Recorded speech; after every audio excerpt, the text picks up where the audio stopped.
très rempli, où est-ce qu'on va pouvoir se poser beaucoup de questions, dont la question de la relève. Comment, en fait, on arrive à former la relève? Comment on arrive, en fait, à former la relève pour répondre non seulement aux besoins de l'industrie, mais à tous ces nouveaux métiers qui se créent? Et comment on arrive, en fait, à les amener dans une perspective de déjà penser interdiscipline? Comment, en fait, eux-mêmes peuvent être déjà dans cet état d'esprit quand ils sortent des écoles? Alors, pour nous parler sur le sujet, on a des panélistes, mais qui vont être, en fait, présentés par Anne Le Bouillonnec, qui est directrice de projet Expertise et métiers chez Synthèse. Synthèse, justement, oui, tu peux venir, justement, Synthèse, qui est un organisme qui fait le pont entre le système éducatif et les besoins de l'industrie au niveau des technologies. Est-ce que j'ai bien dit ça? Allô? Alors, je te laisse la parole et je te laisse animer ce panel. À tout à l'heure. Merci. Donc, je vous présente tout de suite nos deux panélistes. Alors, Emmanuel Brochu, qui est directeur de développement et de l'innovation au Centre de recherche HUPR. Tu vas nous dire comment on prononce ça? Et l'acronyme mystérieux? UPER.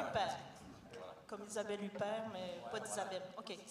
Et je vous présente Caroline Lorrain-Beaupré, qui est directrice de l'unité des programmes de premier cycle, professeure en pratique artistique à l'UQAM, au département de danse.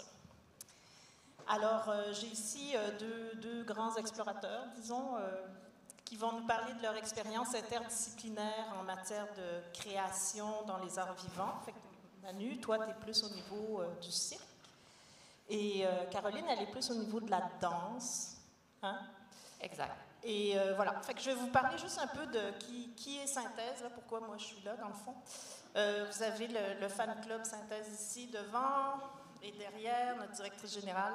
Alors, Synthèse, c'est un organisme qui a été créé en 2018 à la demande des entreprises et des universités.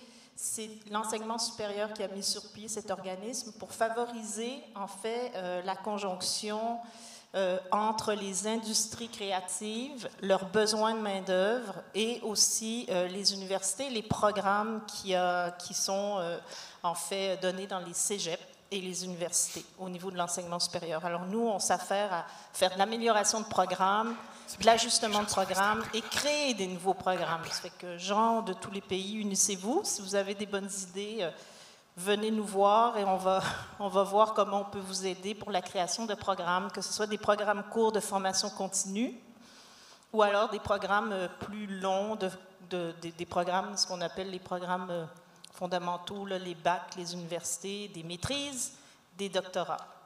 Donc, commençons. Caroline, je te laisse te présenter et nous expliquer qu'est-ce que tu fais en gros avec tes équipes, puis après Manu. Donc, bonjour tout le monde. Caroline Lorrain-Bocage, à la base, artiste en danse, chorégraphe, interprète pendant une vingtaine d'années et nouvellement professeure et directrice pédagogique des études de premier cycle à l'UQAM. Donc, à l'UQAM, nous savons que Martine Époque et Denis Poulain ont été des membres importants, professeurs et fondateurs, qui ont développé la danse et les nouvelles technologies au sein des processus de création. Donc, dans cette lignée, en 2016, un cours spécial a été créé qui s'appelle le cours de danse et technologie, donc qui fait partie du cursus des étudiants du baccalauréat. À la fin de leur deuxième année, ils sont amenés à explorer de diverses manières des outils technologiques en lien avec la création chorégraphique et le mouvement. Donc, pour les dernières éditions, en fait, on a élaboré un partenariat avec le Quartier des spectacles. Puisque dans ma pratique professionnelle, j'ai développé un projet de projection architecturale en 2018, donc juste avant la pandémie. J'ai eu envie de poursuivre dans cette lignée pour offrir aux étudiants et étudiantes la possibilité d'explorer une matière chorégraphique, visuelle, numérique, mais aussi architecturale qui, finalement, où on pense le corps et sa représentation d'une autre façon, et de même dans le geste chorégraphique. Donc, maintenant, le cours de danse et technologie intègre des ateliers, mais aussi un projet de projection architecturale qui est présenté au Quartier des spectacles. Donc, justement, ça tombe bien. L'édition de cette année débute le 9 novembre et va être projetée au cœur du Quartier des spectacles du 9 au 27 novembre. Donc, si vous passez le soir, c'est le travail des étudiants. C'est sur le mur un peu arrondi, là? Jaune? Exactement. Okay. Puis, c'est un mur très, très difficile à habiter. Donc, je vous dirais qu'ils travaillent très fort justement à comprendre comment on perçoit le corps, c'est quoi aussi la composition chorégraphique en lien avec l'architecture. C'est eux-mêmes qui font la chorégraphie. Qui procèdent au montage aussi. Donc, on travaille avec un directeur photo, mais sinon, c'est eux qui travaillent dans les logiciels, qui adaptent. On va faire une projection test. Ils retravaillent leur projet et un comité de sélection choisit 4 œuvres finales. Donc, un comité qui sont des professeurs en médias interactifs, en arts visuels et en danse. Donc, ça fait un peu le tour de ce qui se passe un peu à l'UQAM présentement. Manu. Je vais être un peu plus court que toi, Caroline. Désolée. Non, mais c'est fascinant, c'est super intéressant. Bonjour, Emmanuel Boschu, Manu. Je suis aujourd'hui directeur du développement et l'innovation au Centre de recherche UPR. Vous avez compris, Centre de recherche sur l'avancement du potentiel humain pour les arts vivants et par les arts vivants. Donc, on utilise les arts vivants pour adresser différents enjeux et on travaille aussi sur l'avancement des arts vivants, entre autres la technologie. Vous étiez, je pense, à peu près tous là ce matin durant la présentation de Marion. Très dynamique présentation, où elle a présenté très bien tout ce qu'on fait au niveau de la technologie numérique. Donc, je ne vais pas le répéter, mais rapidement, capture de mouvement avec sans marqueur, détection d'objets, données physiques pour la prévention des blessures, la conception d'équipements, etc., etc. Et comme le disait Marion, puis je vais le répéter quand même, là, c'est comment appréhender les technologies numériques d'une manière responsable et éthique et rendre ça accessible à la communauté. Je suis un ancien artiste de cirque. Voilà, aujourd'hui, je suis dans un centre de recherche. Je pense qu'on va partir dans le vif du sujet, qui est, en tout cas, nous, ça nous préoccupe beaucoup. Comme on est associé à l'École nationale de cirque au niveau collégial, on donne une grande importance à inclure dans tous nos projets de recherche des étudiants, des enseignants, pour nous assurer de les initier aux technologies numériques et les préparer, en fait, pour le futur des arts du cirque pour les prochaines années. Alors, je te mets un peu la table, Anne, pour qu'on se lance dans le sujet. Je te reprends au mot. Le futur des arts du cirque, c'est quoi? C'est quoi, dans votre tête, le futur des arts du cirque? On a besoin de quoi? Je me suis mis là-dedans moi-même. Hein? Oui, mais j'aurais fini par te poser la question. En fait, dans vos rêves les plus fous, vous aimeriez faire quoi? Avec qui? Comment? Pour qu'on puisse avoir des bases pour essayer de mutualiser. C'est une bonne question. Je peux tenter d'y répondre dans ma perspective à moi, mon humble point de vue. Là, je pense qu'on est vraiment dans une notion de transdisciplinarité, c'est-à-dire de mélanger les pratiques, à la fois les pratiques artistiques, mais aussi au niveau technologique. Fait comment on arrive à mélanger différentes compétences, différentes approches, différentes créativités qui viennent de la technologie, des arts visuels, des arts vivants, puis on mélange tout ça ensemble. Après, je pense qu'un jour ou l'autre, on va se poser la question de comment on réinvente les tournées, les modèles d'affaires. Ça, c'est à mon humble avis. À un moment donné, il faut se poser ces questions-là. Hein, comment on se promène sur la planète. On fait des arts du cirque, donc on bouge énormément. Ça va être un panel pour Alexandre. Les modèles un prochain d'affaires. panel. Peut-être que la technologie est une part de réponse, là, de venir varier les sources de revenus puis se permettre de tourner de manière peut-être plus responsable ou différemment. Donc, ça serait ma part de réponse pour l'instant au niveau du futur des arts. Mais tout est à imaginer. Les générations d'aujourd'hui arrivent avec des envies, des goûts, des désirs aussi, qui sont différentes des nôtres, donc ils vont influencer inévitablement ce développement-là. Quand on a préparé ce panel, il y a 3 choses qui sont ressorties, vraiment 3 axes. Je vais vous les dire, puis on va essayer d'aller là-dessus. 1, la technologie pour des nouvelles formes de création, c'est-à-dire penser en dehors du cadre actuel de ce que c'est un spectacle ou une expérience. Il y avait le développement physique et l'interprétation, comment les technologies peuvent aider tous ces gens qui travaillent dans les arts vivants où la performance physique du corps est fondamentale. Et puis, il y avait aussi un sujet aussi qui m'a particulièrement appelé, c'est l'optimisation de l'apprentissage avec les technologies actuelles. Donc, pensons, on va prendre le premier point, là, technologie et création, penser en dehors du cadre. Comment, toi, tu parlais beaucoup quand on a préparé le panel de l'appréhension, comment les étudiants peuvent voir la création différemment avec l'aide des technologies. Mais en fait, je pense qu'en danse, à prime abord, il y a ce refus de la technologie qui est assez quand même radical au sein de notre pratique.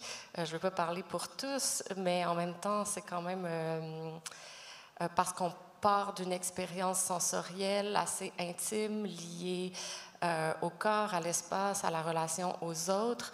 Le fait d'avoir peut-être une interface ou quelque chose qui nous éloigne d'eux fait en sorte qu'une certaine appréhension. Donc, je dirais que d'emblée, les étudiants ne sont pas nécessairement chauds à l'idée d'insérer les technologies, puis même dans certains cadres où j'ai fait dans des workshops, par exemple, où on a parlé de réalité virtuelle. Si je fais un parallèle, je viens de terminer un film en réalité virtuelle sous l'eau. En général, les artistes étaient comme « mais pourquoi tu fais ça? » Mais pour moi, c'est de pouvoir amener la danse dans des lieux où on ne peut pas amener le spectateur. Donc, ce n'est pas nécessairement de déplacer la discipline hors de ce qu'elle est à la base, mais c'est plutôt de permettre de vivre la discipline sous différentes façons. Puis si on amène ça dans le discours, bien là, ça amène d'autres portes aussi parce que, pour moi, je dirais que pour le futur, c'est que la danse puisse faire partie de toutes ces formes. Elle fait partie, mais je dis souvent que c'est comme une discipline de l'invisible parce qu'on va demander à des interprètes en danse d'être l'avatar d'une expérience ou l'interprète qui arrive puis qui devient l'avatar arrive avec toutes ces expériences d'entraînement, de sensibilité, de rapport à l'espace qui se travaillent vraiment de manière minutieuse. Des fois, j'ai l'impression qu'on fait presque un art tellement... c'est ça, comme si on faisait du crochet là, de nos jours. Un art artisanal, parce que on travaille dans une subtilité du corps, de l'affect. Des fois, on travaille dans la performance, mais pas toujours. Mais ces capacités-là, elles sont vraiment utiles quand on travaille avec la technologie aussi, parce que peut-être que bouger à 1 millimètre plutôt qu'à un autre va faire toute une différence. Donc, je pense que cette expertise-là, si on peut la mettre de l'avant, puis on peut y donner une valeur, va nous permettre de développer des collaborations qui vont être beaucoup plus dans l'échange et dans la relation que plutôt un doit servir à l'autre. Fait que je pense qu'il faut sortir de ce rapport relationnel avec la technologie où la danse est au service d'eux, mais plutôt que la danse collabore avec. C'est ce que je dirais. Oui, ça, c'est un point qui ressort souvent. D'ailleurs, il y avait un symposium à la SAT il y a lundi, mardi, en fait, hier, avant-hier, et ça ressortait beaucoup. Les artistes veulent travailler avec des techno-créatifs, disons, si je reprends le terme de Marion, sauf que, ils n'en trouvent pas et ils ne savent pas bien comment. Ils n'en trouvent pas parce que ça ne fait peut-être pas partie de leur réseau. Le réseau techno-créatif avec le réseau purement créatif est à développer encore beaucoup, notamment dans les programmes interprogrammes. Donc là, en ce moment, on parle beaucoup d'interordre, mutualisation, interdisciplinarité. Ça, c'est les 3 buzzwords de l'année. Qui sont quand même intelligents parce qu'on essaie de créer des ponts entre les gens, puis là, on va arrêter de dire les techniciens, les artistes qui travaillent avec les technologies en 3D, qui manipulent tous ces softwares ou qui les conceptualisent avec l'aide d'artistes qui disent « Ah, ça serait cool que si ton outil, ton logiciel, il pouvait détecter tel truc. » Puis il y a là, je suis en train de voler votre vedette, là, mais en fait, il y a vraiment une mutualisation à faire pour faire avancer tout ce qu'on pourrait faire, en fait, dans les expériences numériques, les arts vivants, etc. Puis, je vais vous dire, moi, ce que je vois, c'est que les arts vivants, c'est tellement potentiellement porteur, et c'est comme un peu celui qu'on a laissé en arrière, là, le petit canard qui, tu sais, on a fait le jeu vidéo, let's go, les effets visuels pour le cinéma, puis, tu sais, même dans les shows d'Harry Styles, il y a des super projections, tout ça. Là, maintenant, what's next? Puis je pense que le next, c'est vraiment votre secteur sur lequel il faudrait s'appuyer. Manu, tu avais parlé, toi, beaucoup de comment on pourrait utiliser les technologies aussi pour mieux enseigner les arts vivants dans le cirque. Parce que, tu sais, à la blague, on parlait qu'ils disaient, ben nous, on travaille avec des iPads pour filmer nos gens, puis tout ça. Mais tu sais, dans le milieu sportif, là, il y a énormément de très grosses technologies, et ça serait, tu sais, pour les athlètes, en fait.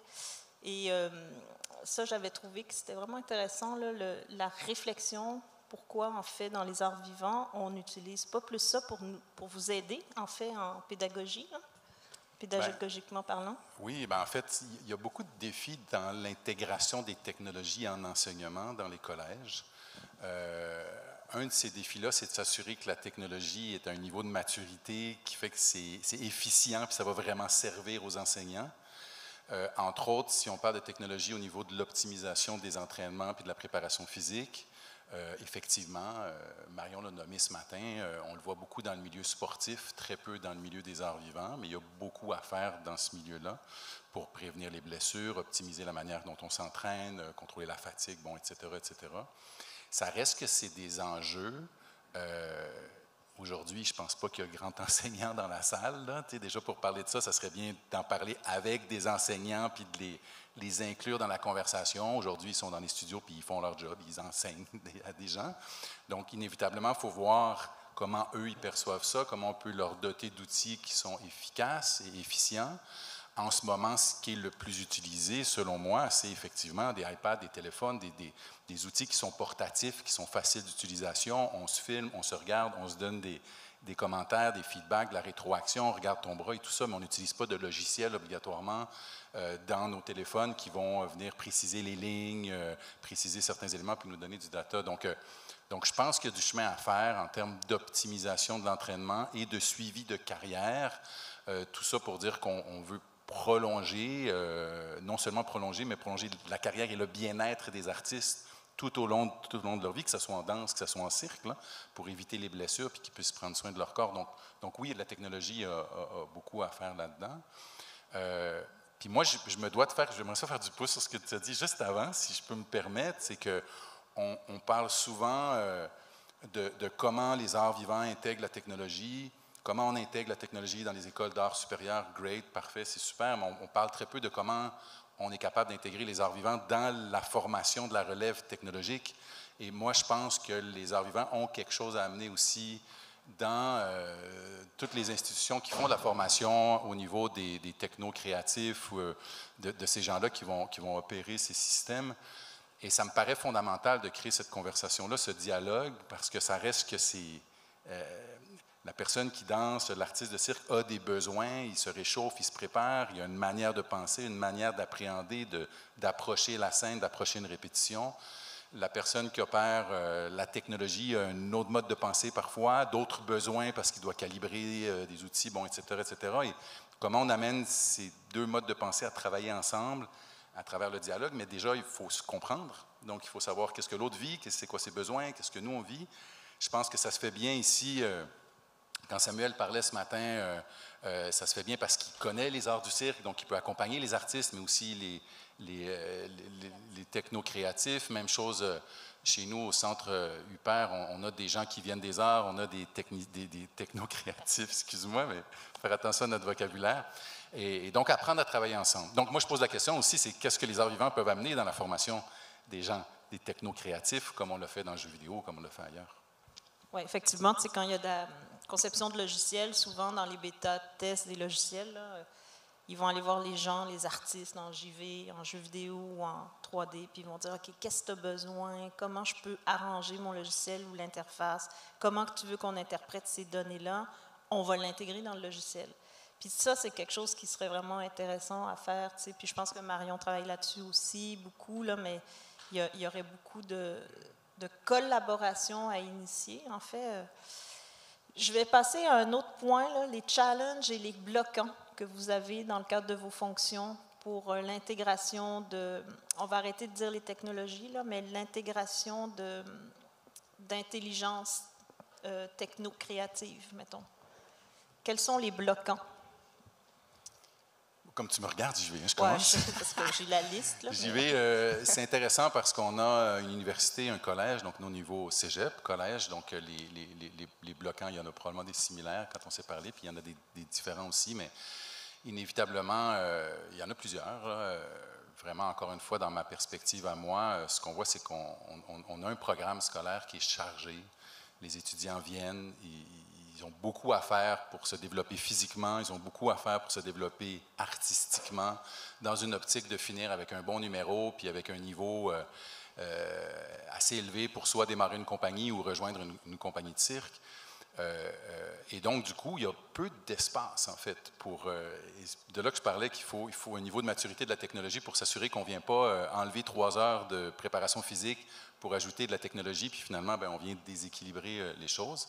Donc ça, c'est un des bloquants, c'est la charge scolaire sur les élèves, sur les étudiants, les apprenants. Nous, on intègre la technologie à travers nos projets de recherche, donc ça, c'est bien, et merci à toutes les collaborations qu'on a dans le secteur, parce qu'on travaille pour répondre aux besoins du secteur, des compagnies, les projets qu'on fait avec Caroline, avec les 7 doigts, et quand vous venez faire des projets avec un centre de recherche comme le nôtre, ça nous permet d'intégrer des étudiants, ça nous permet d'intégrer des enseignants. C'est notre manière de les former, de les sensibiliser, de les initier. Et du coup, ça devient un peu un effort collectif. C'est qu'à travers les projets de la communauté qui viennent dans des centres de recherche, bien, collectivement, on forme la relève. Alors ça, puis on forme la relève selon les besoins du secteur. Donc ça, c'est très bien. Puis après, bien, je me dois dire aussi que les écoles d'art, à très court terme, vivent des enjeux complexes avec les changements de loi au niveau des visas de travail pour les étudiants étrangers, les besoins des examens français à la fin.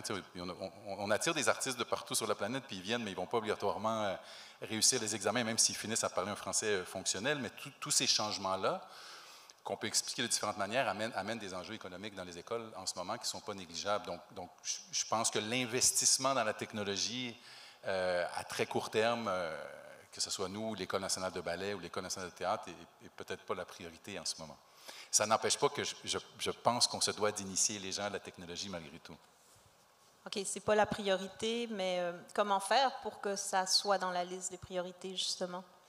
Bien, je pense qu'il y a l'enjeu disciplinaire, là, toujours, où on veut aller chercher une formation disciplinaire de base.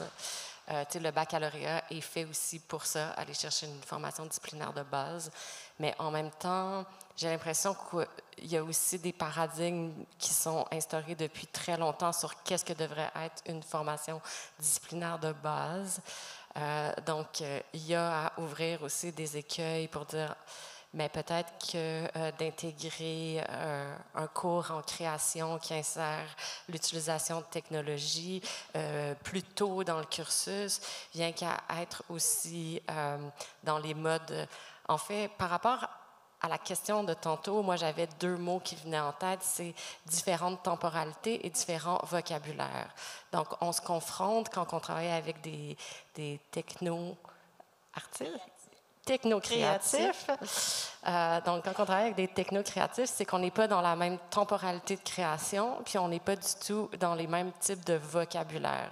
Donc, déjà, juste d'apprendre à avoir une façon de communiquer ensemble, puis de se comprendre, puis de créer une espèce de terrain commun, déjà, c'est tout un apprentissage. Donc, si ces apprentissages-là pouvaient faire partie des cursus, déjà, on aurait une longueur d'avance plutôt que d'être en silo pendant 3 ans. Puis des fois, il y a un petit cours qui apparaît à la fin du parcours, puis là, on dit « faites quelque chose ensemble ». Mais on n'a jamais appris à se parler, puis on ne comprend pas les réalités de un ni de l'autre.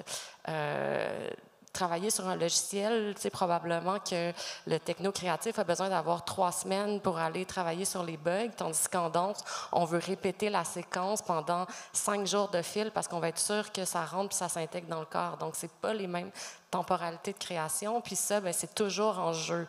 Donc, comment est-ce qu'on peut arrimer ces temporalités-là tout en créant des espaces puis du vocabulaire commun pour qu'on puisse se comprendre dans nos intentions de création.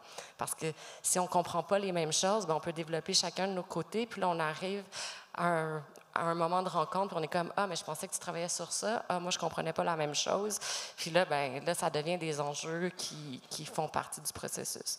En fait, on parle de pipeline de travail commun. En fait, tout le monde autour d'un même sujet avec les perspectives différentes.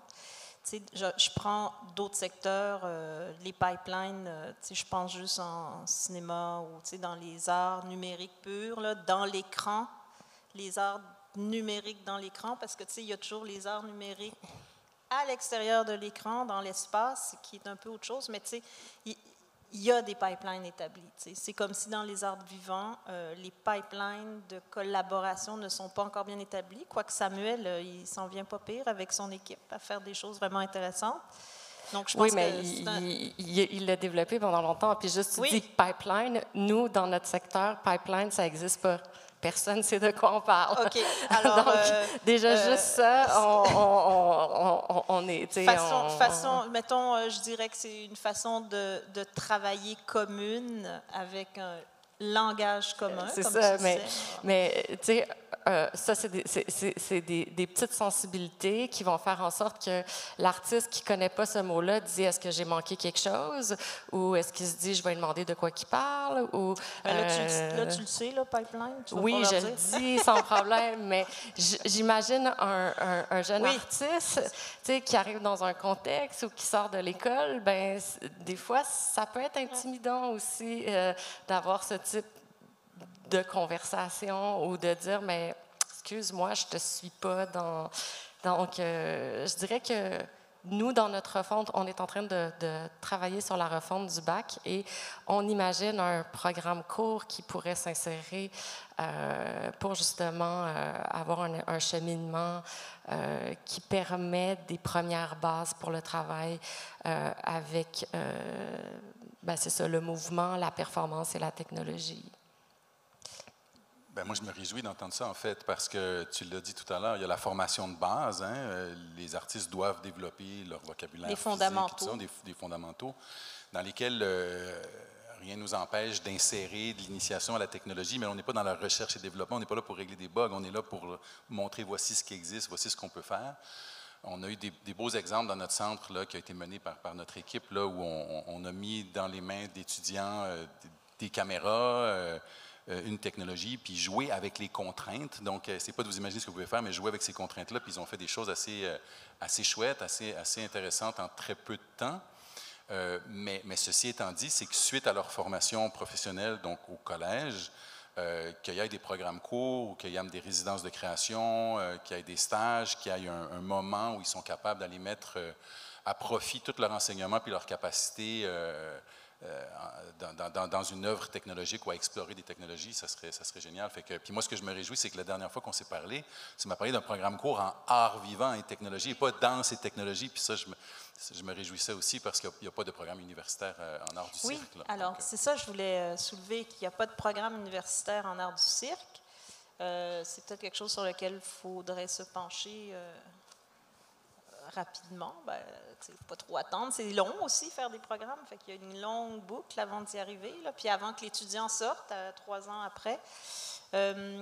J'avais un truc intelligent à dire. Mais il y a des experts à l'Université Concordia qui aussi développent, il me semble. Je ne dis pas qu'il n'y a pas d'étudiants en cirque à l'université, il y en a plein. Non, mais il y a des experts dans le sens professeurs qui essaient de développer, mais je sais que c'est je pense qu'aussi, vous graduez je ne sais pas combien d'étudiants par année, mais ce n'est pas dans la masse, mais c'est dans la qualité. Donc, j'ai l'impression qu'il y a des niches qui veulent émerger, mais que c'est ça, peut-être qu'il faut tracer des... Effectivement, la question que je pose, c'est qu'est-ce qu'on peut faire pour donner l'accès à la technologie à la nouvelle génération d'artistes de cirque qui sort d'un collège? Okay.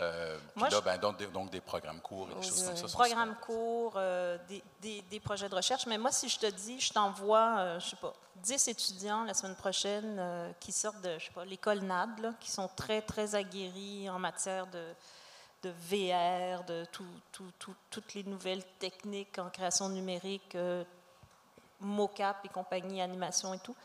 Es-tu capable de les recevoir? Je me retourne vers notre équipe technique, je demande à Marion.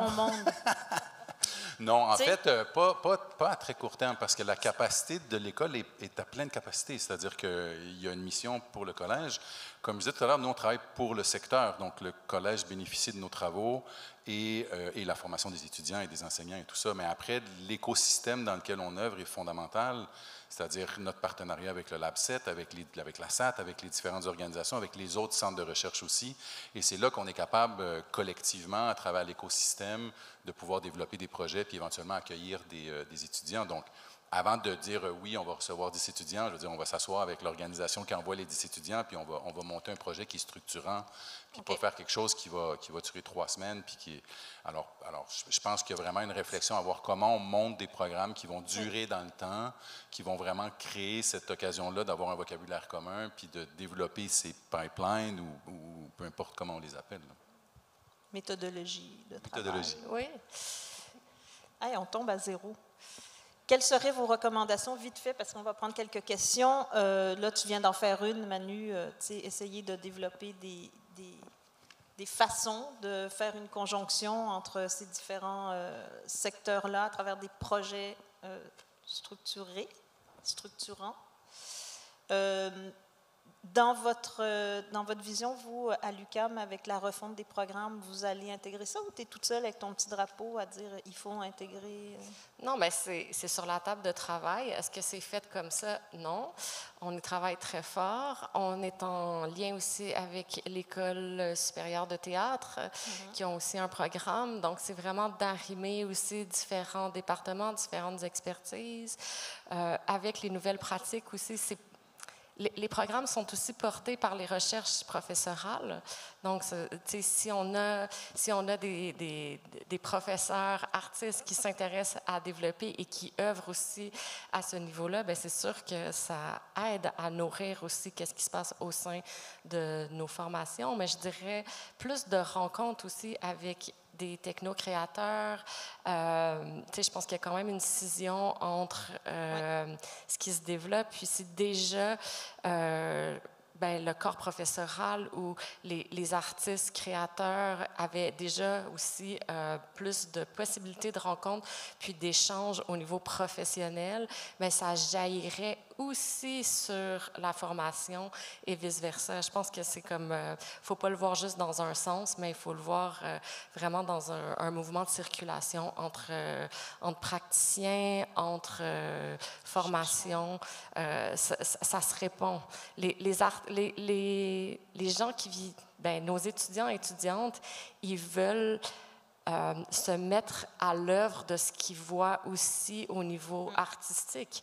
Donc, si nous, on présente des projets artistiques qui intègrent ce type de vocabulaire, puis qui voient qu'il y a une résonance, bien, c'est sûr qu'ils vont adhérer. En fait, il faudrait aussi s'attaquer à la jambe professorale et à l'ouverture. Bien, aussi la chaîne au complet. Oui, c'est ça. Train the trainer, on vient à la formation continue, toujours. OK, 17. Là, je ne comprends plus le timer. J'étais à 0, puis là, je suis à 17. Je suis-tu aux questions? Oh, oui, je suis aux questions. OK. Oui, alors, on peut continuer le dialogue, mais avec des nouveaux intervenants, techno-créatifs ou non. Oui? Ça marche? Oui. Allô? Qui veut poser la question en premier? OK, j'ai le micro, je commence. Je te l'envoie. Bonjour, la visite. Salut. Non, mais c'est sûr que je ne vais pas manquer une chance de parler de ce sujet qui vraiment nous tient à cœur beaucoup au Lab.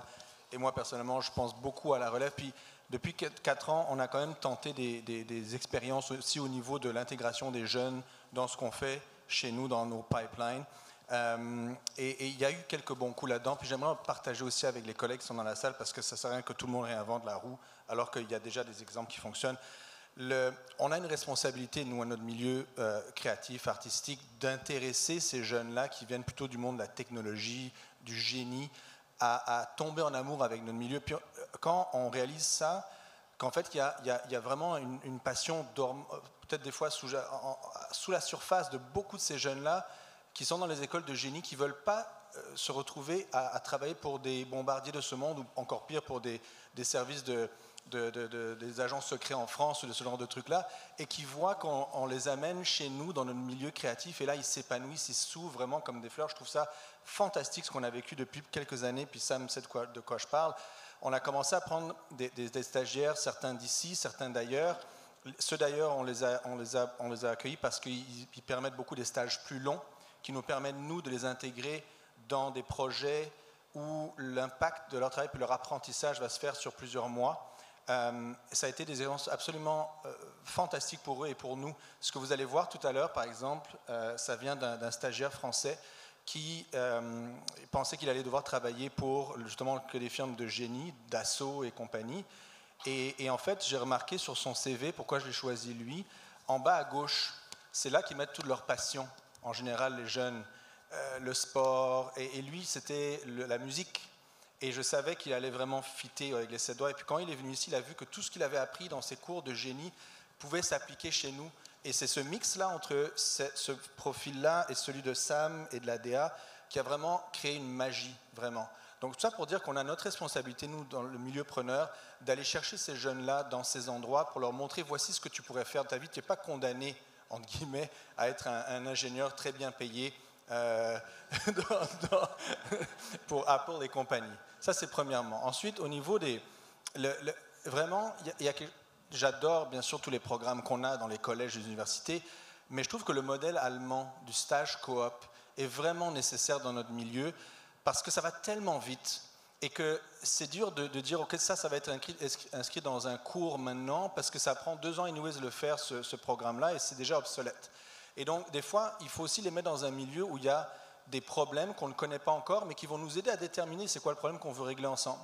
Et on a fait des exemples vraiment intéressants avec Polytechnique. Yvado nous a référé 2 professeurs, Anne, tu étais peut-être impliquée là-dessus, où ils voulaient faire un travail de fin d'année, et pendant 4 mois, ils allaient avoir des équipes où ils allaient pouvoir travailler sur des problèmes que nous, on avait ici au lab, qui étaient sur des tablettes. Et quand j'ai vu différentes équipes, on a eu 10 étudiants, qui se sont vraiment emparés de 2 projets séparés, un en prévisualisation de spectacle pour la période de pré-production en réalité virtuelle, qui maintenant sont des trucs qui sont utilisés par Disney et compagnie, pas de eux, mais c'est le genre de thématique qui se développe. Un autre, c'était sur l'optimisation des tournées internationales. Tout ça pour dire que travailler avec les groupes d'étudiants dans les universités, les amener dans nos problématiques, dans notre monde ici, ça a été vraiment un game changer pour eux et pour nous aussi. Donc ça, c'est mes deux petits éléments. Et peut-être vous ramener une question. Il y avait un collègue de Dark Euphoria, tu connais Anne, en France, qui proposait une idée que je trouve que ça devrait faire du sens au Québec aussi. C'est la question de l'implication du milieu technologique dans les arts et comment on le fait. Et une des façons intéressantes qu'il mentionnait, c'était une genre de mise en jachère créative de leurs ingénieurs qui commencent, au bout de faire 10 000 simulations pour des sous-marins ou des avions, commencent à en avoir un petit peu marre et veulent explorer leur côté créatif. Et donc de dédier des heures de ces ingénieurs-là dans les équipes pour venir se ressourcer aux côtés de nos créatifs, je trouvais que c'était vraiment intéressant comme façon de voir les choses, de mettre en commun sans nécessairement échanger de l'argent, mais échanger du temps. Et ça, j'étais curieux de voir si tu avais entendu parler de ça ou qu'est-ce que vous en pensez vous-même aussi, ou s'il y a des commentaires peut-être dans la salle par rapport à une idée comme ça, une idée folle. Voilà. Merci. Est-ce qu'on répond à la question? C'est pas une question, je pense. Non, mais je peux y aller. Par rapport à la dernière proposition, là, je pense que cette idée d'accueillir des gens au niveau professionnel, c'est beaucoup plus simple à organiser. Ben, peut-être pas simple, mais en tout cas, j'ai l'impression plus réaliste. Les programmes sont quand même tellement serré. En tout cas, c'est difficile d'avoir des projets atypiques. Ils sont possibles, mais il faut les faire vraiment, les développer en amont. Comme cette année, il y a eu le cours du REM sur lequel j'ai enseigné là, en œuvre d'art public. Mais je sais que c'est avec la caisse de dépôt, puis ça a été quand même long à ficeler comme projet. Donc, étant donné que la technologie a ce côté en tout cas, ici et maintenant, ça se passe. J'ai l'impression qu'avec le milieu professionnel, peut-être que ce serait plus facile à arrimer puis que ça déferle après sur le milieu pédagogique ou peut-être aller plus dans des projets de recherche avec les professeurs. C'est une avenue qui est réaliste aussi. Moi, je veux juste souligner pour répondre, puis effectivement, c'était pas tant une question, donc oui, c'est une bonne idée. Why not? Mais nous, on accueille beaucoup de stagiaires chez nous qui viennent du milieu technologique, des universités, tout ça. On est un centre de recherche, donc on peut faire ça. On voit l'intérêt de ces stagiaires-là quand ils viennent chez nous, pour venir chez nous. On voit leur intérêt parfois de rester chez nous parce qu'ils découvrent un univers, puis ils voient qu'ils peuvent mettre leur talent à contribution d'autres choses. Et moi, j'adore de voir le mélange de ces stagiaires-là avec des artistes, puis de les voir collaborer ensemble, puis apprendre à travailler ensemble, parce que c'est deux univers qui sont quand même différents, personnalités souvent un peu différentes. Je vais répéter ce que je disais tout à l'heure, c'est que je pense que ça serait intéressant à un moment donné que ça aille dans l'autre direction. Est-ce qu'il n'y a pas des artistes qui peuvent aller faire des stages ailleurs, pour aller faire des tests, pour aller mettre à l'épreuve certains programmes, certaines idées dans...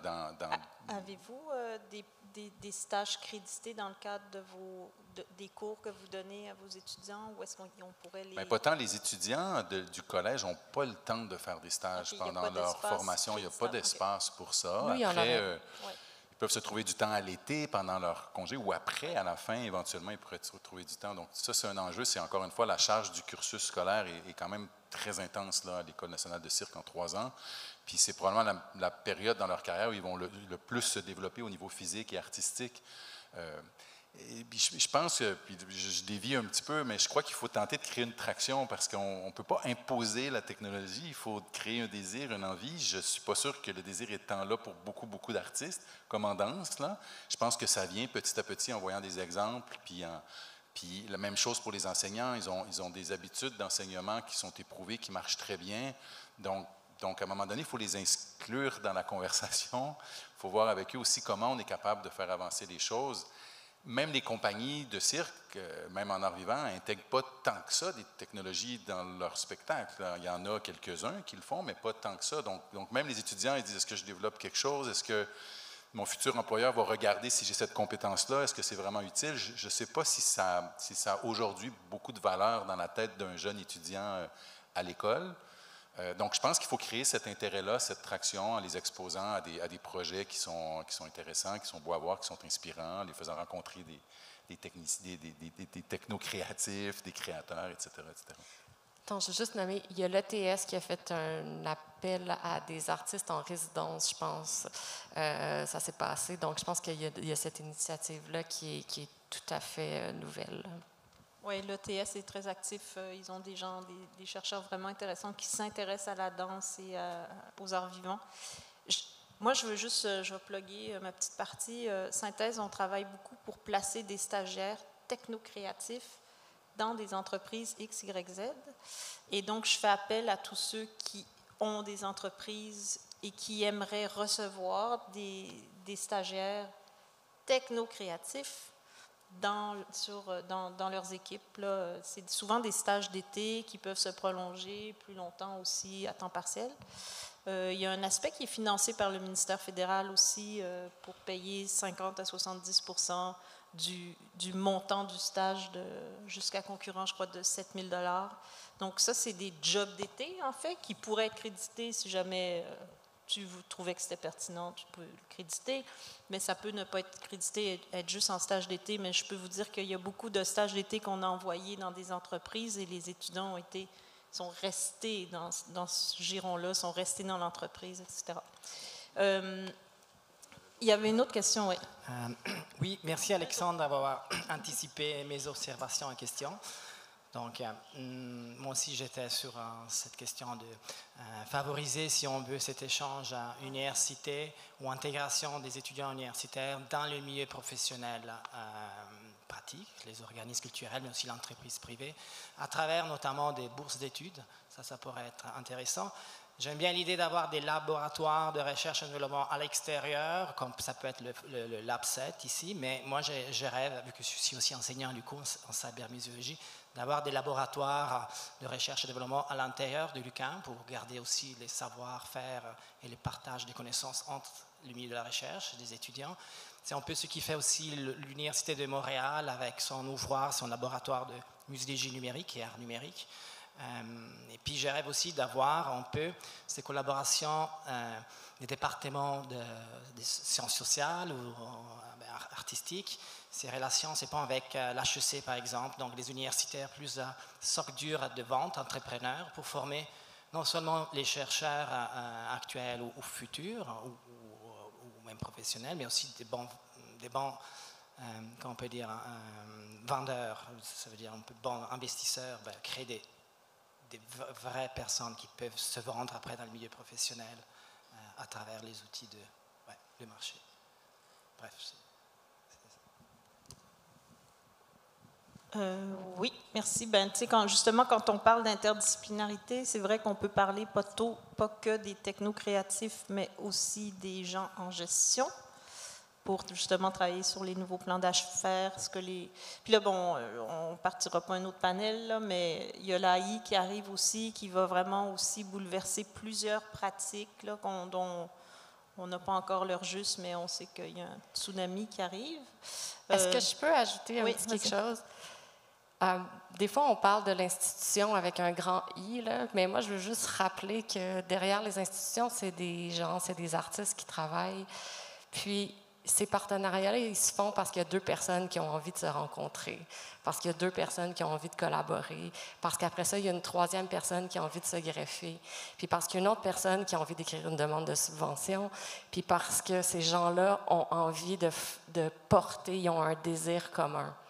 Fait qu'on peut mettre un poids sur les institutions, mais il faut se rappeler que les institutions sont portées par des individus, qui sont portés par des désirs, puis qui sont portés par la rencontre. Puis je pense qu'il faut toujours se rappeler de ça quand on commence à collaborer ensemble. Oui, la société, c'est nous. Nous tous ici. Il y avait une autre question là-bas? Oui, bonjour, Rosalie du Petit Théâtre du Vieux-Noranda. Je trouve ça vraiment intéressant qu'il y ait plein de recherches et d'universités qui se penchent sur le sujet. On l'a évoqué tantôt, tu sais, la capacité de réaction. C'est sûr que ça évolue très, très vite, les technologies, par rapport à la mise en place de cours et tout ça. Puis je trouve ça très intéressant parce qu'il y a de plus en plus de laboratoires d'expérimentation et tout ça.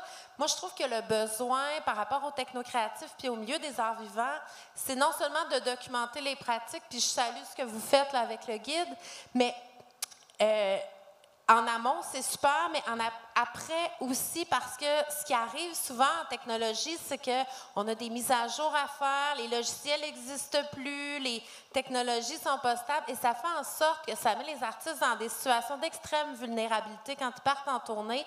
Puis au niveau de ça, je pense qu'on doit commencer à ouvrir le discours pour se doter de méthodes et de protocoles pour s'assurer que les artistes ne soient pas à la solde des technocréatifs et vice-versa.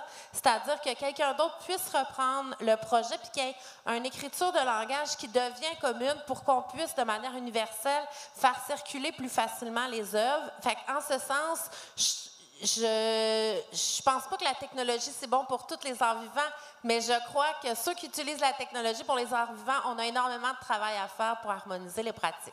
Voilà. Merci. Tout à fait. Samuel, j'allais t'interpeller justement. Ça ne te tente pas de prendre ce mandat-là? Un protocole?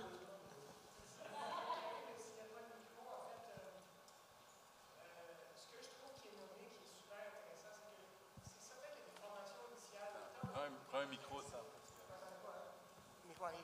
J'ai dit, c'est certain qu'il y a des formations initiales qui sont essentielles, autant au niveau des arts vivants, donc si tu apprends à être danseur, si tu apprends à être artiste de cirque, si tu apprends à être techno-créatif, puis c'est ça la priorité, on va dire, dans chacune des écoles respectives. Je pense que c'est davantage au niveau des gens qui se retrouvent dans des rôles d'être le chorégraphe, ou d'être le metteur en scène, d'être le créateur d'un spectacle, le créateur d'une œuvre, que c'est là que le dialogue est le plus important. Et comme tu disais, Caroline, ça part avant tout d'un désir de cette rencontre-là entre deux créatifs qui ont envie de créer quelque chose ensemble. Alors, ma question, ce serait de dire comment on peut imaginer des stratégies pour favoriser cette possibilité-là de rencontre. Puis tantôt, je parlais avec quelqu'un qui vient de graduer en scénographie dans le programme de théâtre à Concordia. Puis là, je me dis, bien, pourquoi il n'y aurait pas, dans le programme de scénographie, l'idée de faire une scénographie interactive? Et donc, dans le projet de fin d'année, bien, tu dois travailler avec un techno-créatif pour imaginer, toi, en tant qu'étudiant, ton projet de scénographie interactive. Et même chose au niveau de la chorégraphie ou de la mise en scène, si les metteurs en scène sont invités à l'école de cirque dans les exercices de spectacle de Noël, je ne me souviens plus, là, il y a pas nécessairement le grand spectacle de fin d'année, mais il y a d'autres étapes. Donc, je ne sais pas si chacun de vous, dans vos écoles ou structures ou institutions respectives, il y a des stratégies à imaginer pour provoquer ces rencontres-là. Parce que moi, ce qui m'importe, c'est pas tant de choisir un interprète, danseur ou artiste de cirque qui aurait déjà fait ça, c'est de choisir des techno-créatifs et des metteurs en scène et chorégraphes qui comprennent ce langage-là. Et il faut qu'ils aient eu la chance de se planter ou d'explorer des choses avant de se retrouver dans une vraie production. Je dirais oui, là, de plus en plus, mais c'est en développement. Puis, j'ai l'impression que des fois, le milieu artistique se développe plus rapidement que où nos étudiants sont aussi. Donc, il y a quand même un décalage où eux, en tout cas, dans leurs apprentissages, là, il y a certains jalons à poser avant qu'on soit capable d'aller dans ce spectre-là. Mais comme par exemple, cette année, on travaille avec les ressources qu'on a, là, mais on a une chorégraphe, Amélie Rajotte, qui travaille en collaboration avec Nelly Rajotte, qui est une artiste en art numérique. Bon, ils reprennent une pièce qu'ils ont fait ensemble avec les étudiants, donc interaction, son, image, mouvement. Mais c'est sûr que c'est toujours des projets aussi qu'on porte à bout de bras parce qu'on n'a pas nécessairement toutes les ressources pour les faire. Donc, il y a aussi l'aspect, moi, que je voulais nommer, c'est que travailler avec la technologie égale travailler avec des ressources, travailler avec des espaces, travailler avec la maintenance, avec des gens qui s'occupent de maintenir ces technologies-là, ce qui était nommé par la dame tantôt. Donc, tout ça sont des protocoles qui ne sont pas encore là dans nos institutions. Fait que ça fait en sorte qu'il faut comme mettre en place. 30 secondes, parce que moi, j'aime bien les gens posent des questions puis ils répondent en même temps. Je trouve ça génial, c'est cool. Moi, je suis 100% d'accord, Sam. Mais je pense quand même qu'il faut planter l'inspiration, planter des graines le plus tôt possible. Tu as été étudiant à l'École nationale de cirque. Les étudiants de l'école vont devenir des futurs créateurs, certains d'entre eux, des futurs chorégraphes. Donc je pense que de venir, puis il faut peut-être le réfléchir avec parcimonie, de venir planter l'intérêt, de commencer puis d'y aller vraiment sur le long terme. Fait que oui, les créateurs, oui, les chorégraphes, mais les futurs chorégraphes sont des étudiants qui sont dans nos écoles actuellement, aujourd'hui. Donc voilà, trouvons le moyen de donner cette inspiration-là, puis de donner la chance de commencer à jouer avec ça. Je vais rajouter vite, mais je pense aussi les profs, tu sais. Tes profs, si tes profs ne sont pas déjà sensibilisés et motivés, les étudiants ne suivront pas parce qu'en fait, ils ont le choix de donner les cours qu'ils veulent, les profs, à quelque part. Tu sais, ils ont une liberté académique, hein? Surtout à l'université. Oui, mais il y a des programmes. Oui. Mais tu sais, fait que peut-être qu'aussi, il y a les trainers qu'il faut peut-être aussi sensibiliser. Belle avenue. Oui, il y a une question ici. Oui, on va se faire couper bientôt, mais allez-y, monsieur.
Je vais répondre là-dessus parce que dans les équipes de recherche-création, dans les projets de recherche-création, souvent le numérique est beaucoup plus individualisé.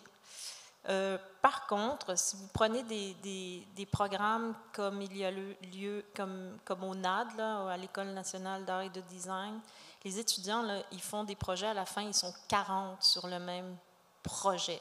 Alors, dans un plan du 3 minutes, il peut y avoir jusqu'à 40 interventions. C'est extrêmement complexe, là, puis c'est vraiment dans l'écran très numérique. Là, il n'y a pas d'art vivant là-dedans, à part les chicanes quand ça ne va pas bien.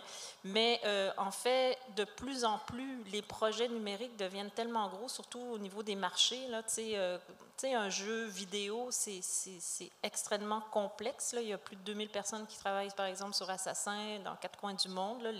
Fait au niveau numérique, je pense que de plus en plus, c'est des grosses équipes.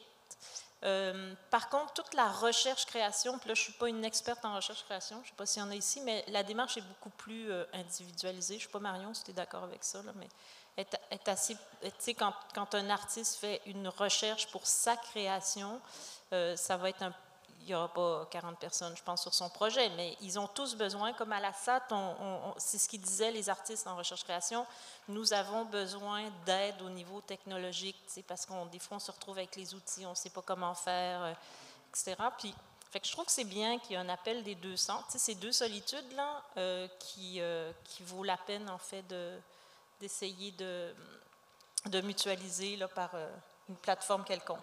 Là, il faut que j'arrête, je vais me faire jeter dehors. Non, mais c'est très bien, c'est super intéressant. Pardon? Oui.